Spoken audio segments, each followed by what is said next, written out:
Jenelle Evans was back in court on November 21st. She took out a restraining order on David Easton a few months back, and she was granted a temporary restraining order. She was also granted temporary custody of their daughter Inslee. However, that temporary restraining order was about to run out, so she had to fly back to North Carolina to request a more permanent one. The judge granted her the permanent restraining order. However, there were some changes made to it, and I do have an audio that I'm going to play you guys from Jenelle in court. Jenelle Evans gets protective order against estranged husband David Easton renewed for 2 years.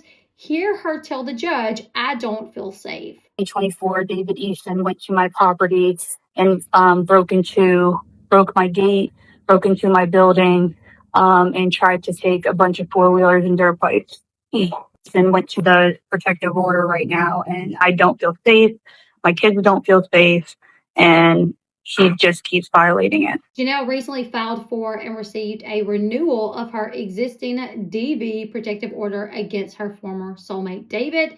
Jenelle managed to just make the deadline to file for renewal before her previous DV protective order against David expired. David, who was once again a no-show at the hearing, has been legally barred from going anywhere near Jenelle and her 3 kids and the property that they share since May 16th, when she took out the first restraining order against David. Jenelle listed David's attempt to heist motorbikes and other expensive items from the land back in October as one of the reasons that she needs the protective order renewed. Jenelle is in continued fear of David because David has entered Jenelle's property when ordered to stay away. While on the property, David removed Jenelle's surveillance cameras, causing Jenelle even further concern.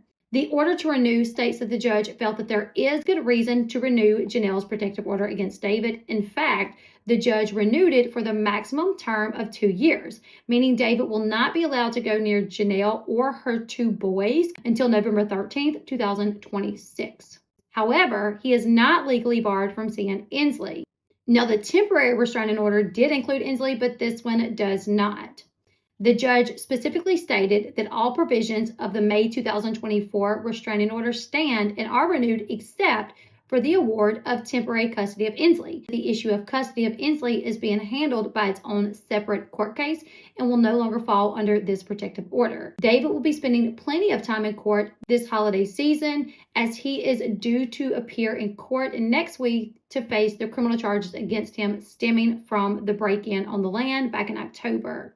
So we will continue to keep up with that, you guys. You guys, leave me your thoughts in the comment section below. I do have a full-length video over on my YouTube channel about this, so go check that out if you are interested, and make sure you follow this account for all your reality TV news and gossip quick tidbits. Bye, guys.